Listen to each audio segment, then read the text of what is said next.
इंदौर में हुए अक्षय बम कांड को लेकर अब बीजेपी खुलकर मैदान में आ गई है। एमपी न्यूज के editor in chief doctor Mahendra Singh के साथ एक्सक्लूसिव बातचीत में बीजेपी प्रदेश अध्यक्ष वीडी शर्मा ने कांग्रेस प्रदेश अध्यक्ष जीतू पटवारी को खुली चुनौती दे डाली है। देखिए ये खास बातचीत। देश के प्रधानमंत्री नरेंद्र मोदी ने सैम पित्रोदा को शहजादे का बड़ा सलाहकार करार दिया है और पूरे देश में उनके इस बयान को लेकर बवाल मचा है। हमारे साथ बीजेपी के प्रदेश अध्यक्ष सांसद श्री विष्णुदत्त शर्मा जी हैं। शर्मा जी, क्या लगता है सैम पित्रोदा क्या वाकई में कांग्रेस के पॉलिटिकल एडवाइजर हैं? आपको नजर आते हैं? पॉलिटिकल एडवाइजर तो वो हैं ही। सैम पित्रोदा का ये बयान भारत की संप्रभुता पर हमला है, देश की एकता और अखंडता पर आक्रमण है।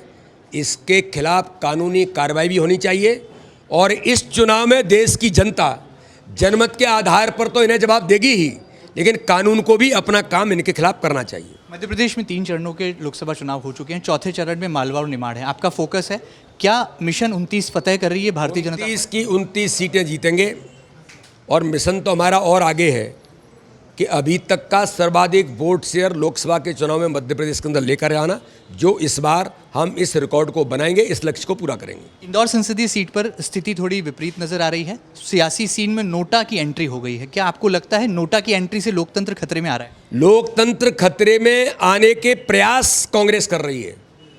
उनके कांग्रेस के अध्यक्ष ये कहना कि नोटा पर वोट डालिए, ये लोकतंत्र पर आक्रमण है।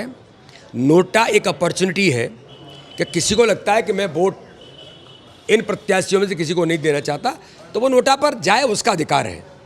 लेकिन ये अधिकार आपको नहीं दिया कि नोटा का आप प्रचार करें। ये कानूनन भी गलत है, आप नहीं कर सकते। लेकिन दुर्भाग्य है कि जीतू पटवारी अपनी हार, आपका सिक्का खोटा निकलता है और जनता को नोटा डालने के लिए आप बोलते हो। ये तो आप अपने घर को देखो कि आपका घर, और जिस व्यक्ति ने वापस लिया उसने प्रेस करके कहा कि मैं अपनी इच्छा से ले रहा हूँ, आप वो भी झूठ बोल रहे हैं, दूसरों पर आरोप लगा रहे हैं। तो इसलिए इंदौर की जनता पढ़ी लिखी है, इंदौर की जनता जानती है। मैं आपके माध्यम से अपील भी करना चाहता हूँ कि ज़्यादा से ज़्यादा मतदान करें।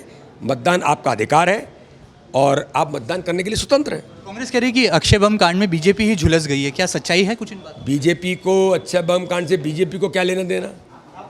जीतू पटवारी खुद कह रहे हैं कि बीजेपी जीत रही है, मोदी जी प्रधानमंत्री बन रहे हैं, भाजपा के सांसद बन रहे हैं। अरे जब यही तुमने स्वीकारोक्ति कर ली तो फिर बीजेपी झुलसी नहीं है। बीजेपी को इन चीज़ों से अंतर नहीं पड़ता है, न बीजेपी इस प्रकार की व्यूह रचना रचती।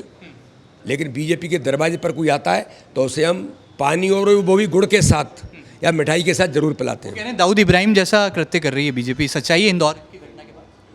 कांग्रेस झूठ छल कपट की राजनीति करने में आज से नहीं, सफ़ेद झूठ बोलते हैं।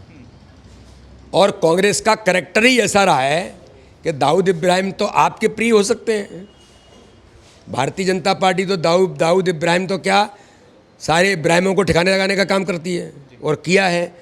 आपके मित्र जरूर होंगे, इसलिए आपको दाऊद इब्राहिम याद आ रहे हैं। अच्छा, अगली बार मोदी सरकार में आपको मंत्रिमंडल के तौर पर देखेगी मध्य प्रदेश? देखिए, भारतीय जनता पार्टी में ये सब नहीं होता है। भारतीय जनता पार्टी का हर कार्यकर्ता अपना काम करता है। हमारा प्रयास है कि इस बार 29 की 29 सीटें जीत करके सबसे ज़्यादा वोट शेयर ला करके मध्य प्रदेश में इतिहास बनाएं। किसको क्या काम मिलना है तो हमारा नेतृत्व तय करता है। इसे हमारा काम न सोचते हैं, न हम इसके बारे में विचार करते हैं। तो ये थे बीजेपी के प्रदेश अध्यक्ष विष्णुदत्त शर्मा, जिनका साफ तौर पर कहना है कि सैम पित्रोदा का बयान न केवल बवाल यहाँ पर मचा रहा है, बल्कि पूरे देश में कहीं ना कहीं क्रिया पर प्रतिक्रिया का दौर जारी है। वहीं इंदौर में नोटा के प्रचार को उन्होंने दुष्प्रचार करार दिया है। देखने वाली बात होगी कि जनता जनार्दन क्या नतीजा ईवीएम मशीनों में कैद करती है, जो कि 4 जून की तारीख को निकलकर बाहर आता है। फिलहाल मेरे सहयोगी अरुण यादव के साथ doctor Mahendra Singh, MP news, Indore.